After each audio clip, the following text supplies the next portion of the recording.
사도신경으로 신앙 고백하겠습니다. 나는 전능하신 아버지 하나님 천지의 창조주를 믿습니다. 나는 그의 유일하신 아들 우리 주 예수 그리스도를 믿습니다. 그는 성령으로 잉태되어 동정녀 마리아에게서 나시고 본디오 빌라도에게 고난을 받아 십자가에 못 박혀 죽으시고 장사된 지 사흘 만에 죽은 자 가운데서 다시 살아나셨으며 하늘에 오르시어 전능하신 아버지 하나님 우편에 앉아 계시다가 거기로부터 살아있는 자와 죽은 자를 심판하러 오십니다. 나는 성령을 믿으며 거룩한 공교회와 성도의 교제와 죄를 용서받는 것과 몸의 부활과 영생을 믿습니다. 아멘. 찬송가 279장 찬양하겠습니다.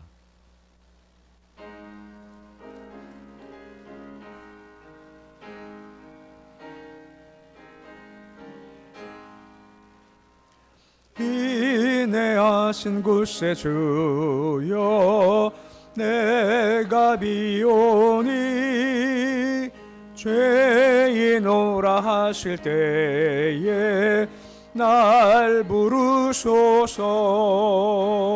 주여 주여 내가 비오니 죄인오라 하실 때에 날 부르소서. 자비하신 보좌 앞에 꿇어 엎드려 자복하고 회개하니 믿음 주소서. 주여 주여 내가 비오니 죄인오라 하실 때에 날 부르소서. 주의 공로 의지하여 주께 가오니 상한 마음을 고치시고 구원하소서. 주여 주여 내가 비오니 죄인오라 하실 때에 날 부르소서. 만복 끊은 우리 주여 위로하소서. 우리 주와 같으시니 어디 있을까. 주여 주여 내가 비오니 죄인오라 하실 때에 날 부르소서. 아멘.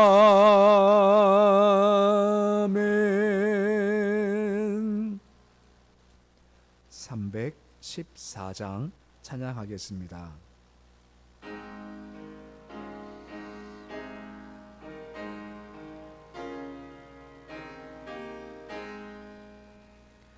내 구주 예수를 더욱 사랑 엎드려 비는 말 들으소서. 내 진정 소원이 내 구주 예수를 더욱 사랑 더욱 사랑. 이전엔 세상 낙 기뻤어도 지금 내 기쁨은 오직 예수. 다만 내비는 말 내 구주 예수를 더욱 사랑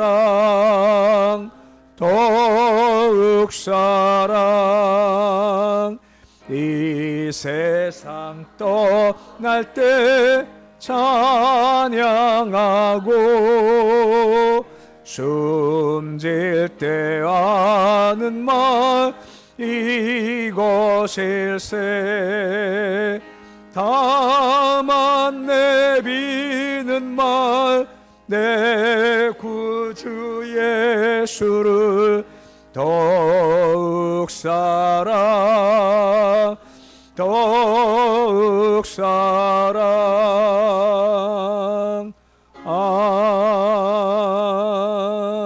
아멘.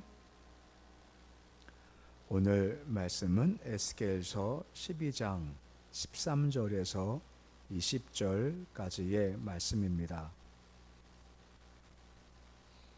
에스겔서 12장 13절에서 20절까지의 말씀입니다. 에스겔서 12장 13절에서 20절까지의 말씀 우리 함께 봉독하겠습니다. 내가 또 내 그물을 그의 위에 치고 내 올무를 걸리게 하여 그를 끌고 갈대아 땅 바빌론에 이르리니 그가 거기에서 죽으려니와 그 땅을 보지 못하리라. 내가 그 호위하는 자와 부대들을 다 사방으로 흩고 또 그 뒤를 따라 칼을 빼리라. 내가 그들을 이방인 가운데로 흩으며 여러 나라 가운데 해친 후에야 내가 여호와인 줄을 그들이 알리라. 그러나 내가 그중 몇 사람을 남겨 칼과 기근과 전염병에서 벗어나게 하여 그들이 이르는 이방인 가운데에서 자기의 모든 가증한 일을 자백하게 하리니 내가 여호와인 줄을 그들이 알리라.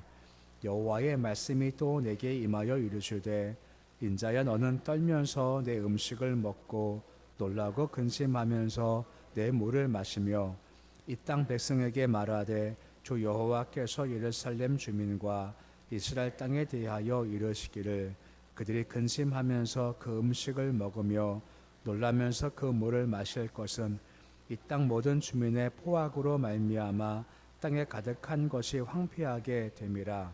사람이 거주하는 성읍들이 황폐하며 땅이 적막하리니 내가 여호와인 줄을 너희가 알리라 하셨다 하라. 아멘. 우리가 어제 보았지만 주께서 이스라엘 백성들을 향해서 반역, 곧 패역하는 자들이다 라고 말한 것을 보았습니다. 반역했다 했었을 때 그 근거 중 한 가지가 보아도 보지 않고 들어도 듣지 않았다 라고 하는 겁니다. 그러니까 안 보인 것이고 안 들리는 것이 아니라 분명히 보였지만 난 보지 않겠다, 들리지만 난 듣지 않겠다 하는 자기 의지가 강했죠. 반역하고 패역했다 하지만 또한 주님은 포기하지 않고 계속 말씀을 주시지 않습니까? 대표적으로 에스겔을 통해서 이렇게 행동해라 하고 행동으로 보이기도 하시고 이렇게 말하라 하면서 말씀을 계속해서 말씀을 주신다라고 하는 겁니다. 하지만 계속 잘못된 길을 가는 그들 모습을 보게 되는 겁니다. 오늘 13절에 보시면 다음과 같이 말씀이 시작이 되고 있습니다. 그물을 치고 올무를 내가 놓아 걸리게 하겠다라고 말씀을 해주고 있습니다. 사실 이 말은 자칫 잘못 보면 주님께서 나쁜 술수를 통해서 고의적으로 사람을 악에 빠지게 해서 벌을 주는 거 아니냐, 왜 그물 놓고 올무 빠지게 한 이유가 뭡니까? 라고 할 수가 있을 겁니다. 하지만 이것은 그 의미가 아니라 악한 자가 공의로우신 주의 손에서 결코 벗어날 수가 없다라고 하는 겁니다.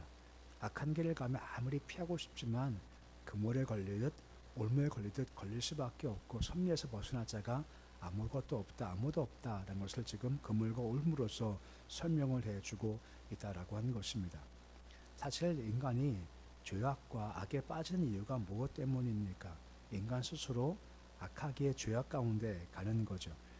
야고보 1장 14절 15절 말씀 보시면 사람이 왜 악 가운데 가나 죄악 중 가냐 하는 설명을 해주고 있지 않습니까? 야고보서 1장 14절과 15절 말씀입니다. 우리 말씀 같이 함께 읽어보시겠습니다.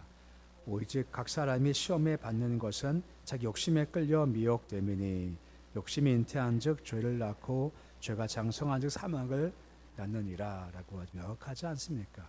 왜 시험 드나요? 욕심 때문에. 왜 욕심 끌려 죄악을 가는 이유가 무엇 때문입니까? 똑같습니다. 욕심이라는 거죠. 욕심이 있다 보니까 시험 들고 욕심 때문에 죄로 가고 결국은 사망까지 갈 수밖에 없다라고 하는 겁니다.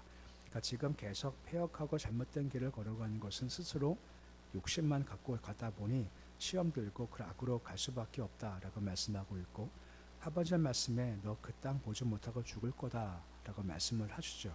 이 말은 스디기야 한 말씀인데 스디기야 한 말이 성취가 된다라는 것도 함께 엿볼 수가 있는 겁니다. 14절 말씀 보시면 호위하는 자 부대들을 다 흩어버리겠다라고 말씀을 해주고 있습니다. 그러니까 시드기야가 있으면 왕이기 때문에 그를 호위하는 부대들이 있고 그를 지키는 자들이 있지 않습니까? 하지만 하나님의 섭리, 곧 바빌론의 공격이 시작되니까 전혀 보호가 되지 않더라라고 하는 것입니다. 곧 아무리 강한 군대를 할지라도 하나님의 권능 앞에 한낱 초계에 불과하고, 이 말은 넓게 보면 인간이 뭔가 의지한다 하는 것들이 다 부질없다는 것을 보이는 겁니다. 함락 당하기 전 계속 그들이 한 말이 무엇입니까? 예루살렘은 안전하다, 우린 괜찮아, 호언장담했지 않습니까? 하지만 현실을 보면 그렇지가 않다라고 하는 겁니다. 그리고 우리가 뭔가 내가 의지하고 있어 하는 것들은 다 헛것될 수밖에 없다라고 하는 것이고, 우리가 진짜 의지할 분은 하나님 한 분밖에 없으시다라고 하는 거죠. 그분은 전능하시고 전지하시고 우주를 섭리하시는 분이다 라고 하는 것입니다. 우리가 하도 들어가지고 감흥이 없으시죠.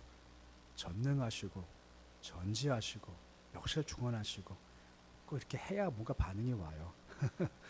하도 들어가지고요 너무 그냥 뭐 그렇지 하는데 하나님 전능하시대요. 근데 진짜 전능하신다고 믿으면 별 걱정이 없죠. 왜요? 전능하시니까.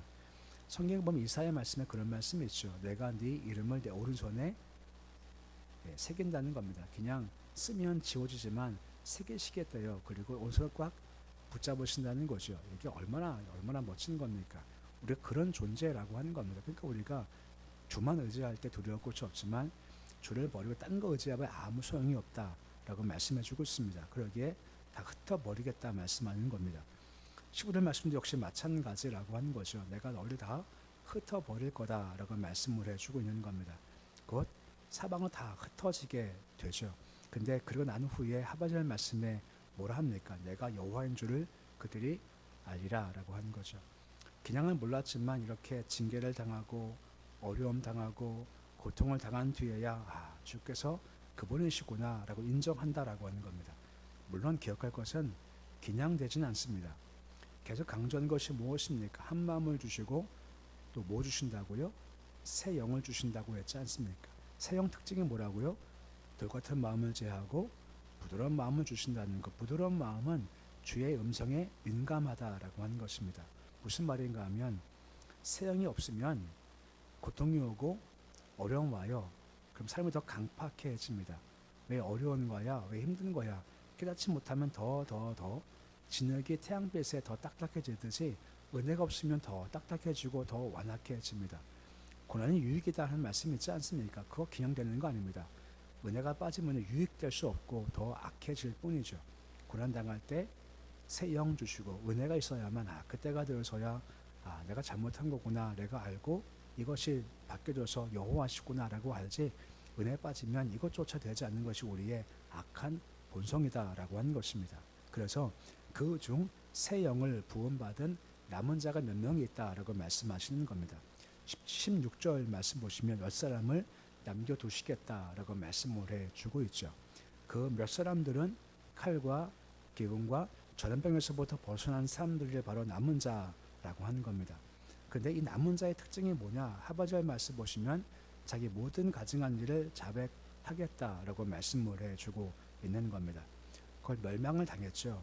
그리고 열방 가운데 흩어진 사람들이 많은 어려움을 당하게 되면서 처음엔 하나님 왜 그러는 겁니까? 라고 했습니다만 새 영이 임하다 보니까 우리가 죄를 져서 이런 거구나 하며 자기 가증한 걸 다 고백해 나가고 자백을 해 나간다라고 하는 겁니다. 이것이 남은 자의 특징이다라고 말씀을 해주고 있는 겁니다. 아까 말씀드렸죠. 새 영이 임하면 마음이 부드러워져요. 그러면 그때가 되었을 때 이게 내 가증한 것이 이것이었구나라고 내가 자백한다는 겁니다. 왜 이게 중요한 건가요? 모든 역사는요, 회복될 때 가장 처음 회개로부터 시작됩니다. 예수께서 오셔서 처음 외친 말씀이 무엇입니까? 회개하라, 천이 가까웠느니라 하면서 회개를 선포하시지 않습니까?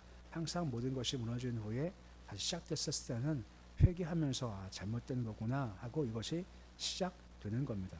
특히나 민족의 죄를 회개한다 했었을 때 우리가 보통 나라가 이게 잘못됐고 이게 잘못됐고 그거 말고 느헤미야가 민족 죄를 회개할 때 뭐 회개합니까? 옛날 정치인들, 옛날 왕들 그거 안 합니다. 나와 내 아비의 집이 범죄했습니다 하면서 자기 죄를 고백하는 겁니다. 회개는요, 남의 죄 회개하는 거 아닙니다. 회개는 결국은 내 죄 회개하는 것이고, 새 영이 임했을 때 내 죄가 작은 것도 보여서 회개하게 하시고 이때 새 역사가 시작된다라고 하는 겁니다. 이것이 남은 자의 특징과 그들의 소망이다라고 하는 것입니다. 물론 말 듣지 않죠. 18절 말씀 보시면 그들이 떨면서 음식을 먹고 근심의 물을 마신다라고 말씀을 해주고 있습니다. 단순히 앞에서는 그냥 먹을 게 없고 마실 게 없어 부족해 하는 것만 얘기했죠. 근데 문제는 여기서 무엇입니까? 그 내적 고통까지 있다라고 하는 겁니다. 음식도 떨며 먹고 물도 근심하면서 마실 수밖에 없는 그런 내면적인 고통과 두려움도 함께 언급돼 있다라고 하는 거죠. 그럼 도대체 왜 그럴까요? 너무 당연한 거지만 19절 하반절 말씀 보시면 그 이유가 뭔지를 다음처럼 설명을 해주고 있습니다. 이 땅 주민의 포악으로 말미암아 이것이 황폐하겠다라고 말씀을 해주고 있는 겁니다. 그들이 포악했고 악했기 때문에 너희가 떨면서 물을 마시고 근심하면서 물을 마실 수밖에 없다라고 말씀을 해주고 있죠. 그래서 말씀했습니다만 주를 떠난 자의 마음은 두 가지를 바라본다고 했죠. 욕심은 어떻게 해요? 추구하고, 두려움은 피하고 싶고 말입니다. 그래서 말씀했지만 그들은 욕심이 잉태하면 죄를 짓지 않습니다. 시험 빠지고 말입니다. 전부 다 욕심입니다. 곧 말씀이 이런데 욕심이 있으니 말씀은 점점점 듣지 않고 환상도 보지 않게 되죠. 결과 그의 마음은 오직 욕심으로만 가는 겁니다. 다 욕심밖에 없어요. 다 욕심밖에 없으면 결과가 뭔지 아십니까? 내가 힘이 좀 있어요. 욕심을 추구하려고 약한 자를 강포하게 행하고 포악하게 행하고 강태려 나간다라고 하는 겁니다. 이것이 욕심의 무서운 겁니다. 욕심은 누구밖에 안 보일까? 욕심은 나밖에 안 보입니다. 내 마음밖에 안 보고요. 내 이익밖에 안 보고 남은 결코 보이지 않게 되는 거죠. 그러면 세상은 어쩔 수 없이 포악할 수밖에 없다라고 하는 것입니다. 약육 강식이라고 하지 않습니까? 보통 세상이 그렇다고 해요. 약한 자는 먹일 수밖에 없고 강한 자가 살 수밖에 없는 것이 이 땅의 원리이지 않습니까? 하지만 주님은 그렇지가 않다 말씀하시는 겁니다. 신앙 빼앗겨 버리니까 그렇게 포악할 수밖에 없다라고 하는 것이고 그 결과로 이루어진 일이 있다라고 하는 겁니다. 이 말은 무슨 말이겠습니까? 침략 당한다, 어려움 당한다, 근심과 두려움과 먹고 마신다 하는 것이 전부 다 바벨론 침략으로 생긴 외적 요인이 아니라는 겁니다. 무엇 때문에 너희 안의 문제라고 하는 거죠. 네 안의 문제지 밖의 문제가 아니니까 바벨론 때문에 어려움 당한다, 고통 당한다 핑계하지 마라 라고 말씀해 주고 있는 겁니다. 그 어려운 와중에도 그 밖의 가운데에서도 딱 신앙 지키는 사람들이 있지 않습니까? 소위 남은 자의 대표자들 말입니다. 그 당시 이 당시가 말씀 선포했던 예레미야도 그랬었고 에스겔도 그랬지 않습니까? 좀 지나가면 다니엘, 에스라, 에스더, 이렇게 다 그런 사람들입니다. 죽음의 위기가 오지만 에스더 같은 경우도 죽으면 죽으리라 하면서 그 길을 걸어간 사람도 있지 않습니까? 이처럼 선택은 곧 내가 하는 것이고 외적인 것에서 핑계할 수가 없다라고 하는 것입니다. 주께서 물으실 때도 왜 그랬냐 말씀하실 때 제 때문에 하면 주께서 그렇구나 하고 이해하시겠습니까? 아니면 혼내실까요? 제 때문에 아무리 얘기해봐야 아무 소용없습니까? 그건 내가 선택할 수밖에 없다는 겁니다. 지금 그 얘기라고 하는 것이요. 결과 20절 말씀 보시면 성읍이 황폐하고 땅이 정막하겠다라고 말씀을 해주고 있는 겁니다. 예전에 이 전쟁 때에 보면 아수라 바벨을 침략해 오죠. 그러면 황폐화 시킬 때 다 끌고 갑니다. 그리고 그 땅은 다 황폐화 시켜요. 농토 다 망가뜨려 버리는 거죠. 그 이유가 뭐겠습니까? 당연하죠. 이 점령 국가가 재비한 국가를 두려워하게 하고, 그리고 농사를 다 망치게 해서 없어야만 경제력을 가지고 저항하지 못하게 만들고, 사람을 다 빼앗아가 여기가 황폐해지거든요. 그러니까 여기를 황폐시켜버려서 끌고 가버린다는 겁니다. 근데 한 번도 아니라 이스라엘은 몇 번 침략받았습니까? 바벨론한테만 3번이었습니다. 망하니까 완전 70년간 황폐할 수밖에 없다는 거죠. 그 이유가 뭐 때문입니까? 너 때문이다 라고 말씀하고 있고, 단 방법이 뭐라고요? 회개할 때 기회가 주어진다 라고 말씀해 주고 있는 겁니다. 말씀했습니다만 정념은 2가지입니다. 왜 멸망당하냐, 왜 황폐하냐? 욕심입니다. 욕심이 있으면 시험 들고, 그리고 죄 가운데 가고 사망까지 갈 수밖에 없다는 거죠. 그러기에 욕심을 버리고 우리 마음이 오직 주님만 사랑하자는 겁니다. 주님만 사랑할 때 욕심이 점점점 줄고요. 말씀 갈 때 그때 우리가 세울 수 있다는 거죠. 남은 자의 특징이 무엇입니까? 특징이 회개하는 겁니다. 가증한 일 한 것 자백했다라고 말씀되어 있지 않습니까? 핑계 말고 내 잘못이 이겁니다 할 때 그가 시작점 되는 겁니다. 탕자도 언제 회복되었습니까? 아버지 본 이유가 뭐죠? 나와 내가 아버지와 하나님께 죄를 졌습니다 하고 회개할 때 회복되게 됐죠. 다시 반복하지만 회개도요 아무나 못합니다. 무엇이 임해야 된다고요? 새 영 말입니다. 새 영은 부드러운 마음입니다. 그때 부드러운 마음 되면 자그마한 죄가 현미경처럼 크게 확대가 되어가지고 야 내가 이런 죄를 범했구나 라고 알게 되면 그 죄에 대해서 치를 떨고 회개할 수 있는 거죠. 그게 복이라는 겁니다. 그가 시작점 된다라고 하는 겁니다. 말씀을 교회에서 주님 새 영을 부어주옵소서 하면서 늘 새롭게 회개해서 출발해 나가시고, 또한 핑계하지 마시고 욕심을 지우고 대신 말씀 중 주만 사랑합니다 하며 온전한 길 잘 걷는 모습이 되실 수 있으시기를 우리 주 이름으로 축원해 드립니다. 기도하겠습니다. 아버지 하나님, 회개하라, 천국 가까이 왔다. 첫 번째 하신 말씀이 있습니다. 회개가 뭔가 시작될 때의 새로운 출발점입니다. 아무리 황폐하고 아무리 무너져도 회개하면 거기 소망이 생깁니다. 오늘 말씀과 같이 남은 자가 있고 남은 자는 새 영으로 무장되어서 우리 가증한 일을 행했구나 라고 자백하겠다 말씀하셨고, 자백한 그들 통해서 니아미아 통해서 성벽 건축하는 새로운 역사가 시작됩니다.